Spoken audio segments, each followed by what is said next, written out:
दायरा कार का क्या नाम है? इज्तिहाद और इसका दायरा कार। इज्तिहाद बुनियादी तौर पर समझें कि इज्तिहाद कहते हैं कि शरीयत के अंदर, मुआशरे के अंदर कोई नया मसला आया है और वो मसला वाज़ेह तौर पर कुरान और हदीस में नहीं है। उस नए मसले के हवाले से कुरान और हदीस की रोशनी में कोई लोगों को मसला बताना, ये इज्तिहाद होता है। इज्तिहाद कहते कोशिश करना। और इसका पस मंज़र आप यूँ समझें कि नबी सल्लल्लाहु अलैहि वसल्लम ने जब मुआज़ बिन जबल को भेजा था कि आप यमन की तरफ काजी बार के जाएँ। अब जब वो काजी बार के गए तो जाने लगे तो हुज़ूर ने पूछा तुम फैसला कैसे करोगे? उन्होंने कहा जी मैं तो अल्लाह की किताब से करूँगा। सरकार ने पूछा अगर तुम्हें वो अल्लाह की किताब से बज़ाहिर मसला ना मिले फिर क्या करोगे? तो कहने लगे या रसूल अल्लाह मैं फिर आपकी सुन्नत देखूँगा। हुज़ूर ने फरमाया तुम्हें मेरी सुन्नत से भी नहीं मसला मिलता फिर क्या करोगे? उन्होंने फरमाया था आज ताहिद बिराई, मैं अपनी राय से इज्तिहाद करूँगा, अपनी राय से इज्तिहाद करूँगा। तो हुज़ूर ने कहा कि अल्लाह का शुक्र जिसने उसके रसूल को ये तौफीक बख्शी कि वो इज्तिहाद करेगा। तो जब मसला हमें कुरान से ना मिले और हदीस से ना मिले तब वो मसला हमने अपनी राय से बनाना होता है। तो जो मसला चूँकि हमने अपनी राय से बनाना है तो वो इज्तिहाद और कोशिश से बनाना है, इसको इज्तिहाद कहते हैं। ये मैंने बेटा मुख्तसर बताया, डिटेल हम आगे पढ़ेंगे। तो इज्तिहाद समझने से पहले आप ये समझे कि इस्लाम में कानून साजी का दायरा अमल क्या है। कानून साजी का दायरा अमल क्या है? तो बेटा इसमें दो चीज़ें हैं, एक है तश्कीली कानून साजी और एक है तशरीही कानून साजी। तश्कीली कानून साजी का मतलब होता है कानून बनाना। क्या मतलब है? कानून बनाना। और तशरीही कानून साजी का मतलब है उस कानून की तशरीह और वजाहत करना, उस कानून की तशरीह और वजाहत। मिसाल के तौर पर हमारा मुल्क पाकिस्तान का आइन है, आइन पाकिस्तान बना हुआ है, पाकिस्तान का आइन है, कानून है। अब जब भी कोई मसला ऐसा पेश आता है कि जिसमें लोगों को समझ नहीं लगती कि इस कानून का मतलब क्या है, तो वो सुप्रीम कोर्ट में जाते हैं। तो सुप्रीम कोर्ट के जो जज हैं, और ये सिर्फ सुप्रीम कोर्ट के जजों का इख्तियार है कि वो आइन की किसी शे की तशरीह कर सकते हैं कि इसकी तशरीह क्या है, इसकी तशरीह कैसे होगी और इसका मतलब क्या है। तो एक चीज़ है कानून बनाना और एक है कानून की तशरीह करना, वजाहत करना। एक है कानून को बनाना और एक है कानून का आगे तशरीह करना। अब मैं फिर आपको मुल्क पाकिस्तान के आइन कहता हूँ। ये आइन बना था 1973 में, 1973 में जुल्फ़िकार अली भुट्टो ने, जो उस वक़्त के मेंबरान थे कौमी असम्बली के, उनके साथ मिलकर ये आइन पाकिस्तान बनाया। आज भी जब किसी उस बनाए हुए आइन की तशरीह की ज़रूरत पड़ती है तो सुप्रीम कोर्ट के जजों की ज़रूरत है, वो तशरीह करते हैं। मिसाल के तौर पर अभी पिछले महीनों में ये जब इमरान खान की हुकूमत ख़त्म हो रही थी तो मुल्क पाकिस्तान का ये कानून बना था कि जब कोई मेंबर कौमी असम्बली फास्ट ट्रैक करेगा, मतलब ये कि अपनी पार्टी से हट के एक किसी और काम में किसी दूसरी पार्टी की तरफ जाएगा, जैसे PTI का बंदा नून लीग में चला जाता है, अब वो बंदा नाअहल होगा। अब कानून के अंदर ये तो लिखा है कि वो बंदा नाअहल होगा, लेकिन वो नाअहल कितने अरसे के लिए होगा? एक इलेक्शन के लिए, 2 इलेक्शन के लिए, ये सारी उम्र के लिए कानून के अंदर ये लिखा हुआ है। तो कि वो जब बंदा अपनी पार्टी छोड़कर दूसरी पार्टी में जाएगा तो वो बंदा कौमी असम्बली से या सूबाई असम्बली से नाअहल हो जाएगा। क्या होगा? नाअहल होगा। लेकिन उसकी नाअहली कब शुरू होगी और कितने अरसे के लिए होगी, अब इसमें इबहाम था। तो सदर पाकिस्तान ने ये रेफरेंस सुप्रीम कोर्ट में भेजा कि जी कानून के अंदर नाअहली का जिक्र तो है, लेकिन आगे ये जिक्र नहीं है कि ये नाअहली कितने अरसे के लिए होगी और कब से स्टार्ट होगी। तो फिर सुप्रीम कोर्ट के जजों ने ये फैसला दिया कि जिस वक्त वो अपनी पार्टी पॉलिसी की खिलाफ वर्जी करता है उसी वक्त से नाअहल हो जाता है, यानी उसको आगे दूसरी तरफ वोट देने का भी हक नहीं। ये ताज़ा तरीन हमारे यहाँ मुल्क में, अगर आपको सियासत से थोड़ी बहुत रग़बत है तो पता होगा। अब ये जो 20 नोटों के ये 20 नोटे अभी जो 17 जुलाई को वोट हुए हैं, तो ये भी बेटा वही चीज़ है कि 20 नोटे ये कैसे बने थे? ये बेटा ये ऐसे ही 20 नोटे बने थे कि इन्होंने PTI को छोड़कर वो नून लीग को ज्वाइन किया था। तो अब इस कानून के तहत आके वो नाअहल हो गए। बात लंबी होगी, लेकिन मैं फिर आपको ये बताना चाहता हूँ कि कानून बन गया था कि हॉर्स ट्रेडिंग, अपनी पार्टी छोड़कर दूसरी पार्टी में जाना, ये क्या है? ये कानून, ये नहरी है। लेकिन आगे उस कानून की तशरीह बाकी थी कि कितने अरसे तक नहरी होगी और कब से शुरू होगी। तो वो जो आगे सुप्रीम कोर्ट के जजों ने फैसला लिया वो है तशरीही कानून साजी। अब जो मुल्क बनाने वालों ने, ये इससे बाद में जो असम्बली के अंदर कानून पास हुआ वो है तश्कीली कानून साजी। और फिर आगे उस कानून साजी की जो तशरीह थी, जो इबहाम था, जो इबहाम दूर हुआ, उसको कहते हैं तशरीही कानून। जो असल कानून है उसको तश्कीली कानून कहते हैं, और जो आगे उस कानून की वजाहत होती है उसको तशरीही कहते हैं। ये आपको तश्कीली और तशरीही की समझ लगी? तश्कीली और तशरीही की मैं इसको थोड़ा सा और आपको क्लोज करता हूँ। एक ये हमारा जामिया है, तो मैं कानून बना देता हूँ बतौर प्रिंसिपल कि जो लेट आएगा उसको जुर्माना होगा। ये है तश्कील कानून साजी। ये कानून तश्कील कानून बन गया है कि जो भी बच्चा लेट आएगा उसको क्या होगा? अब जुर्माना कितना होगा? ये है तशरीही कानून साजी। उस जुर्माने की आगे जो वजाहत है ना, तो वो जुर्माना पैसों की शक्ल में होगा, वो जुर्माना उसको खड़े करने की शक्ल में होगा। जुर्माने की क्या हैत होगी? ये बात समझ आई कि मैंने कानून बना दिया कि जो लेट आएगा उसको क्या होगा? जुर्माना। तो ये है तश्कीली कानून साजी, ये कानून बन गया है। और आगे है तशरीही कानून साजी कि आगे फिर आगे उसकी तशरीह है कि वो जुर्माना थोड़ा लेट है तो कितना जुर्माना, ज़्यादा लेट है तो कितना जुर्माना, वो रकम की शक्ल में होगा या किसी और शक्ल में होगा। तो ये है आगे तशरीही, उस कानून की तशरीह और वजाहत। यहाँ तक समझ आ गई? फिर जो कानून बनता है ना उसके बेटा 4 दर्जे होते हैं। कितने दर्जे होते हैं? 4। पहला दर्जा होता है तश्कील आइन, आइन को तश्कील देना। आइन को तश्कील देने से मुराद ये आइन का एक ढांचा तैयार करना। आइन का एक ढांचा, मिसाल के तौर पर जब हमने मकान बनाना होता है, जब हमने तो पहले क्या करते हैं? नक्शा पास करते हैं। पहले क्या करते हैं? नक्शा पास। वो जो नक्शा पास होकर हमारे सामने एक नक्शा आता है ना, उसको कहते हैं तश्कील आइन। नक्शे के अंदर ये होता है कि ये प्लाट इतने बाई इतने का, इसमें इतने कमरे होंगे और हर कमरे की लंबाई जो इतनी होगी, छत इतनी हाइट पे होगी, इतनी खिड़कियाँ होंगी, इतने दरवाजे होंगे, जिसके अंदर पूरा एक ढांचा बन जाता है। तो रियासती ढांचे का जो खाका है, जो नक्शा है ना, जो कायदे ज़वाबित है कि हमने इस लिमिट में ये मकान बनाना है, और अगर मुल्क है तो इस मुल्क को इस दायरे के अंदर चलाना है, उसको कहते हैं तश्कील आइन। और तश्कील कानून क्या है? ये बेटा उससे अगली बात है। आप इसी ढांचा, वो नक्शा बन गया, अब नक्शे के मुताबिक वो दीवारें बन गई, छत डाल गई, एक मकान बन गया। तो आइन की तकमील होती है कानून से। आइन एक ढांचा होता है और उस ढांचे के अंदर ये कवानीन आ जाते हैं। फिर आगे उसकी जुज़ियात कि वो जो रियासती ढांचे के कानून बने हैं ना, उन कानूनों के आगे जो मज़ीद तफसीलात हैं ना, उसको कहते हैं तश्कील जुज़ियात। हम कहते हैं जी लो जी इस पे आइन की 62 आइन की दफ़ा 62 पे ये बंदा पूरा करना चाहिए। जो भी MNA बनता है ये बंदा 62-63 पे पूरा होना चाहिए। 63 क्या है? वो बंदा अच्छे किरदार का बंदा हो, वो बंदा नेक बंदा हो, ये 63 है। तो ये आइन है कि वो बंदा नेक बंदा हो, ये क्या है? आइन है। आगे फिर आगे है कि फिर आगे कानून क्या बना? कानून ये बना कि वो चोरी में मुलव्वस ना हो, स्मगलिंग में मुलव्वस ना हो, फलां जुर्म में मुलव्वस ना हो।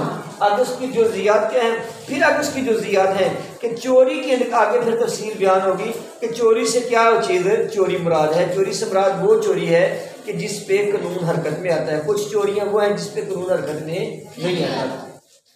तो ये आगे फिर उसकी मज़ीद जुज़ियात है। फिर एक मुआशरे के अंदर रहते हुए, रियासत और मुल्क के अंदर रहते हुए कुछ वो मसाइल होते हैं जो ख़ास मज़हब से तल्लुक़ रखते हैं। तो जो मज़हब से तल्लुक़ रखने वाले मसाइल हैं उनको इजमा और तवसीह इजमा से क्या करते हैं कि रियासत के मजहबी मामलात में किसी नए मसले पर कौम का इत्तफाक़ या अदम इत्तफाक़। इजमा का माना होता है इत्तफाक़ होना या अदम इत्तफाक़। तो जैसे तश्कीली कानून साजी के 4 मरहले हैं। पहले आप आइन बनाएं, आइन बनाने के बाद कानून बनाएं, फिर उन कानूनों के आगे मज़ीद वजाहत करें। फिर जो उसमें मजहबी मामले हैं तो मजहबी मामले के अंदर इजमा वहाँ पे होगा जहाँ पे कुरान और सुन्नत की वाज़ेह नंबर 1 कुरान, नंबर 2 सुन्नत, 4 चीज़ें बेटा इसमें आएगी। इजमा में ये कुरान, सुन्नत, इजमा सहाबा पूरी उम्मत का इजमा। अगर किसी मसले में कुरान बोलता है या सुन्नत बोलती है या सहाबा कराम का उस पर इजमा है, ये पूरी उम्मत ने मुतफ़िक़ कानून बनाया है, उसमें तो बेटा तब्दीली भी हो सकती, वो मनसूख नहीं हो सकता। जो इनके अलावा इजमा है बेटा वो नया इजमा भी हो सकता है और वो मनसूख भी। अगर कोई कानून कुरान से, सुन्नत से, इजमा सहाबा से या पूरी उम्मत की मुतफ़िक़ा इजमा से बना है, वो अनचेंजेबल है, वो चेंजेबल नहीं। तो इसका तल्लुक चौथी शे का तल्लुक तब है कि जब इन चारों में से वो कानून ना बना हो, वो हम नया कानून बना भी सकते हैं और उसको कैंसिल भी कर सकते हैं। अब आ जाए इस तरफ, ये तो थी कानून साजी। हमें पता चला कि कानून साजी के बगैर मुल्क नहीं चलता। अच्छा, तशरीही कानून साजी, सॉरी एक तशरीही कानून साजी। तो जैसे तश्कीली कानून साजी के 4 स्टेप थे, इस तरह तशरीही के भी 4 स्टेप हैं। पहला स्टेप ये है तरजीहात, कि हमारे सामने दो चीज़ें हैं, एक मसले के बारे में 2 कानून हैं, तो अब हमने एक कानून पे अमल करना है, एक को पीछे करना है। तो जिसको आगे करना है, जिस पे अमल करना है, उसको कहते हैं तरजीहात। एक राय को दूसरी राय पर तरजीह देना। तरफीकार का मतलब ये होता है कि अब देखिए हम हनफी हैं, इमाम आज़म अबू हनीफा के मानने वाले हैं। अब कोई ऐसा मसला आ गया, अगर हम इमाम अबू हनीफा के मज़हब पर अमल करेंगे तो हमें बड़ी तकलीफ होगी, तो हम किसी दूसरे इमाम के फजले पे अमल करेंगे, उसको कहते हैं तरफीकात। मिसाल के तौर पर इमाम आज़म अबू हनीफा के मज़हब के मुताबिक अगर किसी औरत का बंदा गुम हो गया है, किसी औरत का शोहर गुम हो गया है, अब उस औरत ने अपना, वो कितनी देर तक उसका इंतज़ार करेगी? इमाम आज़म अबू हनीफा कहते हैं कि जो उसके उम्र के बंदे जब तक मारना ना जाए तब तक वो औरत अपने शोहर का इंतज़ार करेगी। जब उसके हम उम्र बंदे मार जाए तो तब वो दूसरा निकाह करेगी। मिसाल के तौर पर मैं गुम हो जाता हूँ, अब मेरी बीवी क्या करेगी? मेरी बीवी उतनी देर मेरा इंतज़ार करेगी जितनी देर तक मेरी पैदाइश 1980 में है। जब तक 1980 वाले बंदे मार ही ना जाते, जो बंदे 1980 में पैदा हुए, तब तक मेरी बीवी किसी दूसरे मर्द से निकाह नहीं कर सकती। अब इस मसले के अंदर उस औरत के लिए बड़ी मुसीबत बन गई है कि वो सारी ज़िंदगी इंतज़ार करेगी। लेकिन इमाम मालिक इसके हवाले से फतवा है 4 साल का। इमाम मालिक कहते हैं कि 4 साल औरत इंतज़ार करे। अब आसानी किस में है? सारी ज़िंदगी इंतज़ार करने में आसानी है 4 साल। 4 साल। तो अब बामने मजबूरी दूसरा फ़िक़ही मज़हब अपना लेना। तो जैसा कि मैंने कहा कि अब हम इमाम है तो हम हनफी, लेकिन अब इमाम आज़म अबू हनीफा का मज़हब छोड़कर दूसरे मज़हब को अपना लेना। तीसरा दर्जा है ताबीरात का। तशरीही कानून साजी में ये हम तरजीह मुतय्यन करेंगे कि इस चीज़ किस पर तरजीह है, इस चीज़ के हवाले से 2 राय है, किस राय को तरजीह देंगे। तरीक़ात 2 राय हमारे सामने हैं। अब एक को छोड़कर दूसरी को पढ़ाना है, लेकिन जो दूसरी को अपनाना है वो अपने मज़हब की नहीं, दूसरे इमाम के मज़हब की है। ताबीरात में इज्तिहादी उसूलों के मुताबिक कुरान सुन्नत की मुआशरत के मुताबिक नई तबीर करना। अब देखिए मैं इसको अब यूँ समझाता हूँ। नबी पाक सल्लल्लाहु तआला अलैहि वसल्लम के ज़माने में ये हवाई जहाज़ नहीं थे, हवाई जहाज़ नहीं थे ना। लोग कैसे सफ़र करते थे? ट्रेनें भी नहीं थी, जानवरों पे सफ़र करते, घोड़ों पे या गधों पे या ऊँटों पे, ऐसे ही है ना। आपको अगर हमसे पूछे कि हवाई जहाज़ में नमाज़ पढ़नी कैसी है, हवाई जहाज़ में नमाज़ पढ़ना कैसा है, तो अब हमें कुरान में ये मसला तो नहीं मिलेगा और हदीस में भी मसला नहीं मिलेगा। अब क्या करेंगे? अब हम इसको इज्तिहादी उसूलों के मुताबिक कुरान और सुन्नत की मुआशरे के मुताबिक नई तबीर करेंगे। हम कहेंगे कि हम ये सोचेंगे कि नबी पाक के ज़माने में किस पे सफ़र करते थे, घोड़े पे या ऊँट पे। हम कहेंगे अगर हजूर ने घोड़े या ऊँट पे सफ़र किया तो आज जहाज़ में सफ़र करना जायज़ है।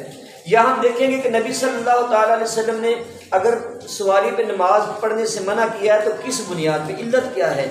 अगर वो इल्लत आज भी पाई जाती है तो फिर वो नमाज नहीं की। मिसाल के तौर पर फ़र्ज़ नमाजों के अंदर ये है कि जब हमने फ़र्ज़ पढ़ने हैं ना, तो हमने जिस सवारी पे है, अगर तो हमें हमारे गिरने का खदशा है तो फिर हमने उस सवारी में खड़े होकर नमाज, उस चलती सवारी में हम नमाज नहीं पढ़ेंगे, क्योंकि गिरने का खदशा है। या बंदा नमाज के अंदर किसी को पकड़ खड़ा हो, वो नमाज तो ना हुई कि ज़हन अल्लाह की तरफ तवज्जो ही नहीं है हर नमाज। अब देखें अगर कुछ टाइम में बैठ जाता है, ये जो बड़े बड़े टाइम जाते हैं, लोअर टाइम है, ये फलां टाइम है, ये पेडी टाइम है, अब उसमें जितने वो कट्टे मारते बंदे ने तो गिर पड़ने, लेकिन जहाज़ के अंदर ये चीज़, कश्ती में भी ये चीज़, अगर कोई मोटरवे पे जा रही है, ट्रेन जा रही है, ट्रेन में भी ये चीज़ नहीं होती। तो लिहाजा जिसमें गिरने का खदशा है वहाँ पे नमाज नहीं होगी, और जहाँ गिरने का खदशा नहीं है वहाँ पे चलती गाड़ी में नमाज पढ़ सकते हैं। तो ये है ताबीरात, इज्तिहादी सूलों के मुताबिक, कुरान और सुन्नत के मुताबिक मुआशरे के अंदर कोई नई तबीर करना, एक नया मसला पेश करना कि कुरान और सुन्नत भी मलहूज़ रहें और लोगों को उस मसले में अमल करने में आसानी भी हो जाए। तबदलात, शरीयत के दायरे में रहते हुए अहकाम को बदारजी में तब्दीली करना। ये शरीयत का दायरा क्या है बेटा? शरीयत के अंदर कुछ मसाइल ऐसे हैं कि जिनके अंदर हम तब्दीली कर सकते ही नहीं हैं। मिसाल के तौर पर नमाजें कितनी हैं? 5, हम 4 नहीं कर सकते। रोज़े कितने हैं? 30, तो हम 29 या 28 नहीं कर सकते, है ना।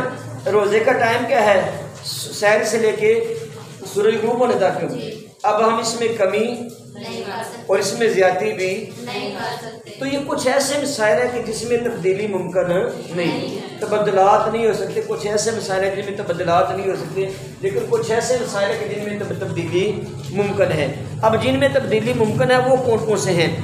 मसलन इजमा में, लेकिन वो इजमा जो कुरान और सुन्नत और इजमा साहबा से हट के, उसमें तब्दीली मुमकिन है। इज्तिहाद बयानी से कि कोई मसला किसी ने अपने मुंह से बयान किया तो उसमें तब्दीली मुमकिन है। या इज्तिहाद क़यासी से किसी ने क़यास करके कोई मसला बनाया है। या इस्तेहसान भी आप वो असूल फ़िक़्ह में पढ़ेंगी, तो इस्तेहसान में तब्दीली मुमकिन है। मिसाल मुरसला के मुआशरे को देख कर कोई मसला बनाया तो उसमें तब्दीली मुमकिन है। इस्तदलाल से कोई मसला बनाया उसमें तब्दीली मुमकिन है। इस्तिसहाब में एक चीज़ शुरू से आ रही है और उस बारे में शरीयत खामोश है, हम उसको शरीयत का हिस्सा बना लेते हैं, उसमें तब्दीली मुमकिन है। ज़रूरत शरी की बुनियाद पर हम कुछ ना कुछ तब्दीली कर सकते हैं, या इस्तरार मजबूरी में या उर्फ़ की बुनियाद पर भी हम तब्दीली कर सकते हैं। तो ये चीज़ें बेटा ये हैं कि जिनकी बुनियाद पर हम मसाइल के अंदर तबदलात कर सकते हैं। लेकिन तबदलात का मतलब हरगिज़ ये नहीं कि वो चीज़ें जो शरीयत के अंदर मुसल्लमात हैं, जिन पे मतलब जिनको जो कुरान से या हदीस से साबित हैं, उनमें तब्दीली मुमकिन नहीं। कुरान और सुन्नत के अलावा या इजमा सहाबा के अलावा जो चीज़ें क़यास से, इस्तेहसान से, दूसरे तरीके से हुई हैं ना, उनमें तब्दीली मुमकिन है। मैं आपको मिसाल देता हूँ इसकी, एक बात बोलता हूँ।